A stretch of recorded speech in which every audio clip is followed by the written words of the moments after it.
નમસ્કાર દોસ્તો, 26મી જાન્યુઆરી 2025નો દિવસ એટલે કે 76મો પ્રજાસત્તાક દિવસ.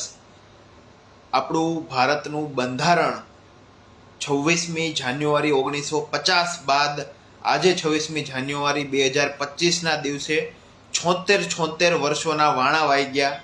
આપણા દેશની અંદર તમામ જગ્યા ઉપર, દિલ્હીથી માંડીને ગુજરાતથી માંડીને તમામ રાજ્યોમાં, તમામ જિલ્લા મથક ઉપર આપણે જોરથી ઉલ્લાસભેર 26મી જાન્યુઆરી પ્રજાસત્તાક દિવસની ઉજવણી પણ કરી અને ખૂબ આનંદ અને ઉલ્લાસથી આપણે સૌએ મોબાઈલમાં સ્ટેટસ, આપણે સૌએ એકબીજાને પ્રજાસત્તાક દિવસની ખૂબ શુભકામનાઓ પણ પાઠવી. ખૂબ આનંદની વાત છે ભારત દેશ માટે કે ભારત દેશ એક રિપબ્લિક દેશ છે, એક ગણતંત્ર દેશ છે, પ્રજાસત્તાક દિવસ છે કે જ્યાં ભારત દેશની અંદર પ્રોસિજર એસ્ટાબ્લિશ બાય લો એટલે કે સંવિધાન સર્વોપરી, સંવિધાન જ સર્વસ્વ છે. આ વિચારધારા સાથે ભારત દેશની અંદર શાસન ફક્ત અને ફક્ત સંવિધાનનું છે. જ્યારે આવી બધી વાત આપણને ખબર પડે કે ખરેખર ભારત દેશની અંદર આ પ્રકારનું વર્તન છે, આ પ્રકારની સિસ્ટમ છે, તો ખૂબ આનંદ થાય. પણ જ્યારે આપણને અમુક પાયદાન ઉપર એવી વાત યાદ આવે કે ખરેખર આપણે ઉજવણી કરીએ છીએ, પ્રજાસત્તાક દિવસની ઉજવણી કરીએ છીએ, સ્વતંત્રતા દિવસની ઉજવણી કરીએ છીએ, વિવિધ એવા રાષ્ટ્રીય પર્વની ઉજવણી કરીએ છીએ કે જેનાથી દેશની અંદર સંગઠિતતા, એકાત્મક ભાવના, બંધુત્વની ભાવના, સમાજવાદની ભાવના પ્રસ્તુત થાય. પણ ખરેખર શું આઝાદીના, શું પ્રજાસત્તાક દિવસના 76 વર્ષના સમય બાદ પણ શું આપણે સંપૂર્ણ રીતે પ્રજાસત્તાત્મક થઈ શક્યા છીએ? શું ભારત દેશ ગણતંત્ર થયાના 76 વર્ષ પછી પણ ભારત દેશની અંદર સંપૂર્ણ સંવિધાનનું સર્વસ્વપણું બહાર આવી ગયું છે? શું ભારત દેશની અંદર સંપૂર્ણપણે સંવિધાનનું જ શાસન ચાલે છે? આવા પ્રશ્નો જ્યારે મનમાં ઉદ્ભવે ત્યારે આપણે ફેસબુક મીડિયાનો ઉપયોગ કરતા હોઈએ છીએ અને ફેસબુકના માધ્યમથી તમામ લોકો સુધી એક એવો વિચાર પહોંચી શકે માટે આ ફેસબુકની સિસ્ટમ છે, જે યુટ્યુબની સિસ્ટમ છે, જે વિવિધ પ્રકારના સોશિયલ મીડિયા કે જેના કારણે આપણે બે પાંચ શબ્દો બોલી શકીએ. મારે આજે ગુજરાતની જનતાને, સમગ્ર દેશની જનતાને એક એવો પ્રશ્ન પૂછવો છે કે ખરેખર આપણે સૌએ ફેસબુક, વોટ્સએપ દરેક જગ્યા ઉપર પ્રજાસત્તાક દિવસ 26મી જાન્યુઆરીના સ્ટેટસ રાખ્યા બાદ શું આપણે સંપૂર્ણ રીતે પ્રજાસત્તાક થયા છીએ? એના 3 થી 4 વાત મારે આજે કરવી છે. એક મધ્યમ વર્ગનો માણસ, એક ગરીબ વર્ગનો માણસ, એક સામાન્ય વર્ગનો માણસ આજે જ્યારે બહાર નીકળશે ને તો તેના ઘરથી બહાર નીકળવાથી માંડીને ઘરથી પાછા આવવા સુધીમાં કેટલી જગ્યાએ ખરેખર પ્રજાસત્તાક હોવાનું અનુભવાય છે. મને આજે તમે એ કહો કે એક સામાન્ય માણસને આજે પોતાના સ્વાસ્થ્યની ચિંતા સભરનો કોઈ એવું ભગવાન ન કરે ને કોઈ એવી તકલીફ સર્જાય અને સ્વાસ્થ્ય માટે આપણે હોસ્પિટલમાં જવું હોય, એ પછી સરકારી હોસ્પિટલ હોય, એ પછી પ્રાઇવેટ હોસ્પિટલો હોય, એ પછી કોઈ ફંડેડ સ્પોન્સર યોજનાની હોસ્પિટલો હોય, કે પછી કોઈ પણ હોસ્પિટલો હોય, એ પછી CHC PHC સેન્ટરો હોય, શું ત્યાં એક ગરીબ વર્ગનો માણસ, શું એક સામાન્ય વર્ગનો માણસ ને એક રહીશ માણસ કે જે સંપન્ન છે બધી રીતે, આ ત્રણેય માણસ જશે તો આમાં બધા સાથે શું સમાન વર્તન થાય છે?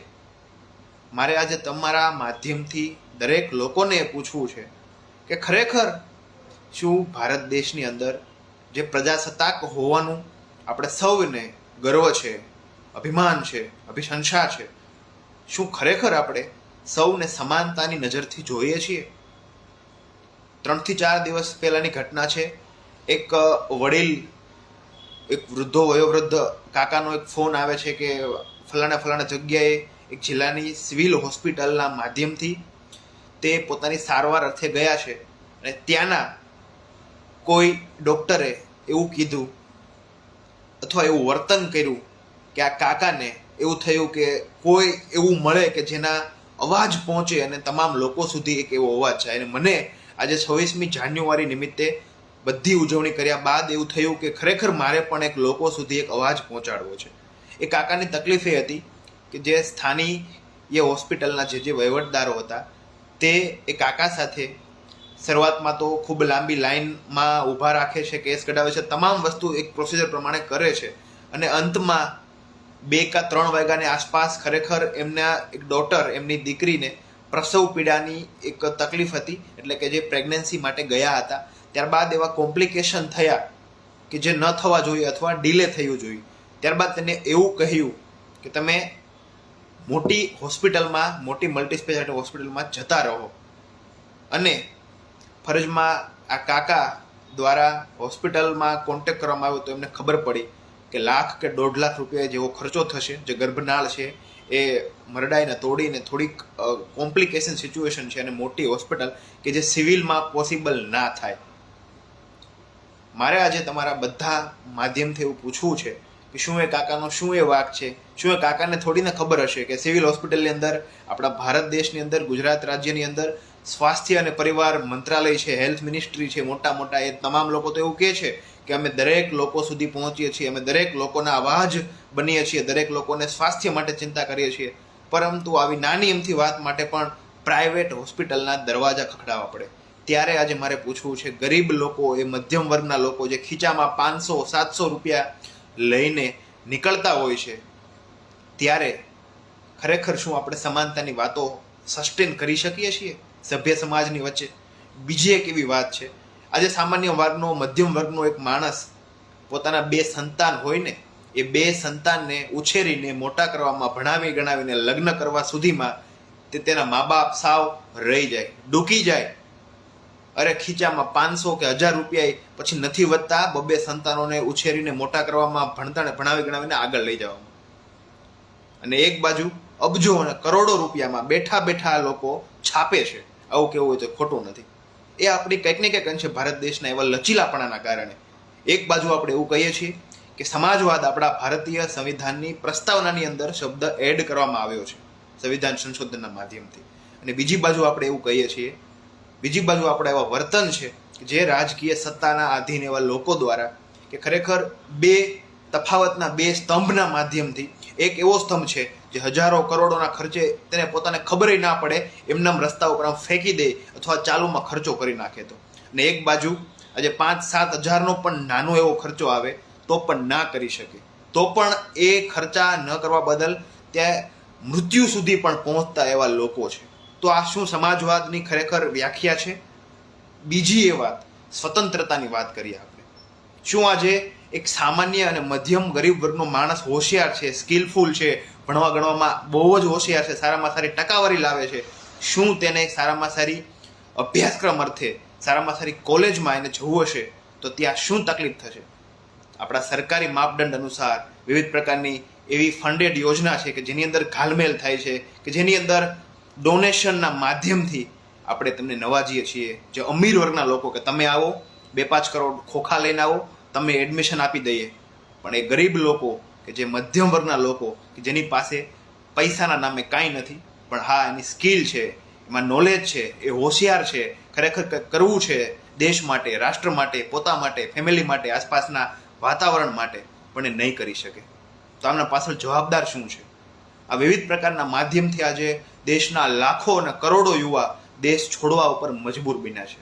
હું કોઈ સરકારની ટીકા આલોચના નથી કરતો, પરંતુ આપણા સરકારના જે દોહરી જવાબદારી છે એ દોહરી જવાબદારીના કારણે આજે સેંકડો બાળકો દેશ પ્રત્યે અરુચિ આવીને વિદેશ ગમન કરે છે, અને વિદેશની અંદર આપણું જે મેઇન ફંડ છે, મેઇન ખરેખર સ્કિલ છે, મેઇન ઇમ્પોર્ટન્ટ છે, એ વિદેશના ઘણા બધા દેશ અર્નિંગ કરે છે આપણા જ દેશના યુવાના માધ્યમથી. શું આપણે આપણા યુવકોને પ્રોપર પ્રકારની રોજગારી ન આપી શકીએ?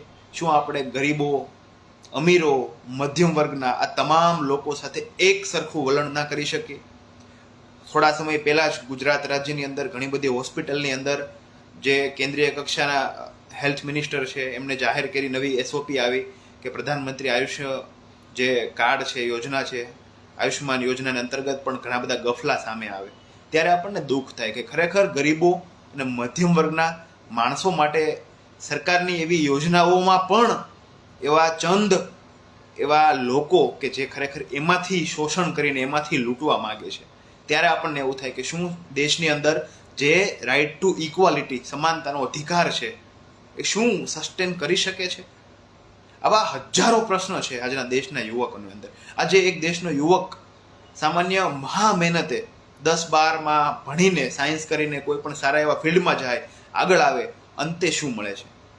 રોજગારના નામે 8, 10 કે 15 હજારની એવી રોજગારી કરતા દેશના હજારો અને કરોડો બાળકો આજે વિદેશ ગમન કરવા લાગ્યા છે, વિદેશના પ્યારું કરવા લાગે છે. ત્યાં વાસણ માનશે, હોટલમાં વેટ્રેસનું કામ કરશે, તમામ વસ્તુ કરશે, પણ કહેવાય ને કે પૈસા મળશે, અર્નિંગ મળશે. તો આ તમામ વસ્તુના માટે આજે વિદેશને પ્યારા કરવા લાગ્યા છે. તો આપણા દેશની અંદર ખરેખર ભારત દેશના જે આજના પવિત્ર દિવસ ગણાય, રાષ્ટ્રીય પર્વ ગણાય, ખરેખર ઉજવણીનો સમય છે આસપાસ, એની વચ્ચે પણ આપણે આપણા જવાબદારી નિભાવી છે ઉજવણી કરીને. પણ આવા કેટલાય પ્રશ્નો છે જે ફેસબુક મીડિયાના માધ્યમથી લાઈવ કરીને મને એમ થયું કે ખરેખર આપ સૌને પૂછવું છે કે ખરેખર હું વિચારું છું એ તમે પણ વિચારો છો કે નહીં. ખરેખર દેશની અંદર જે સાંસદ, વિધાનસભ્ય, આટલા લોકો સિવાય દેશની અંદર કોણ ખુશ છે સરકારની વિવિધ યોજના, સરકારની વિવિધ પ્રકારની પરિયોજનાના માધ્યમથી? એ મને કહો. એ તો તે લોકોના કાયદા બનાવવા, વિધાયિકાનું કામ કરશે, આ કરશે, ફલાણું કરશે, પણ સામાન્ય અને મધ્યમ વર્ગના લોકો શું કરશે? મોંઘવારી આવે તો એ લોકોને શું? ગરીબી આવે તો એ લોકોને શું? ભૂખમરો આવે તો એ લોકોને શું? હવે ઘણી બધી વસ્તુઓ છે જેના વિશે ગૌરથી વિચારાઈ શકાય એમ છે. ખરેખર દેશની અંદર જાગૃતતા ખૂબ જ જરૂરી છે અને આસપાસના લોકો ખરેખર સંવિધાન પ્રત્યે જાગૃતતા બનો અને તમે તમારો અવાજ ખરેખર હવે ઉપાડો. અને જ્યાં તમને એવો અન્યાય સભરનો લાગે ત્યાં તમે આરટીઆઈના માધ્યમથી જવાબ માગો, પણ કંઈક જાગૃતતા સભર કરો કે જેથી આ લોકોને એવું થાય કે ખરેખર પબ્લિક જાગે છે, પબ્લિક સૂતી નથી. તો આજના વિશેષ પર્વના માધ્યમથી, આજના ફેસબુક લાઈવ કરીને આજ દેશના હજારો અને કરોડો લોકોને એક જગાડવા માટે, એક સંવિધાનનો ખરેખર મરમતમાં, સંવિધાનનો ખરેખર એક પવિત્રતા શું છે એના માટેનો એક પ્રયત્ન કર્યો છે. યોગ્ય લાગે તો જરૂરથી શેર કરી શકો છો અને આપને એવું ન લાગે તો શેર ના કરજો તોય વાંધો નહીં, પરંતુ એક વખત અવશ્ય સાંભળજો કે ખરેખર આજના મેં જેટલી વાત કરી એમાંથી એક પણ મુદ્દો જો ખોટો હોય તો દિલ ઉપર હાથ રાખીને ખરેખર એક વખત સાંભળજો. આભાર. અસ્તુ. જય હિન્દ, જય ભારત. ભારત દેશની અંદર હંમેશા સંવિધાનનું જ સર્વસ્વપણું હોવું જોઈએ. તો ને તો જ માત્ર દેશ વિશ્વગુરુ પણ બનશે અને તોય ને તો દેશ સૌથી ઉભરતી અર્થવ્યવસ્થા પણ બનશે. પણ સમાજના આજે ઘણા બધા વિષય એવા છે, ખેડૂતનો વિષય હોય તો એ ભલે, આસપાસના આજે બાળકોનો વિષય હોય તો ભલે, ગરીબોનો વિષય હોય તો ભલે, યુવાઓનો વિષય હોય તો ભલે, મહિલાઓ સાથેના અત્યાચારની વાતો તો ભલે, આ બધામાં કંઈક ને કંઈક અંશે આપણું સિસ્ટમ છે એ ડીલે સાબિત થઈ છે, થોડી વીક સાબિત થઈ છે, પાંગળી સાબિત થઈ છે. એમાં કોઈ શંકાને સ્થાન નથી. વિશેષ માધ્યમથી આપણે આવતા અઠવાડિયા, આવતા રવિવારે એક લાઈવ કરીને વિશેષ પ્રકારના પ્રકાશ પાડીશું કે ખરેખર સંવિધાન સાથે વર્તમાન સમય કેટલો તાદરશ બને છે અને કેટલો કનેક્શન સાબિત થાય છે. તો ત્યાં સુધી મને સાંભળજો, ખાસ કરીને તમારા દરેક મિત્રો સુધી એક વખત અમારો અવાજ પહોંચાડજો અને ફેસબુક મીડિયાના ફેસબુક લાઈવ કરીને આપ સૌ સુધી પહોંચ્યો છું. આભાર. અસ્તુ. જય હિન્દ, જય ભારત.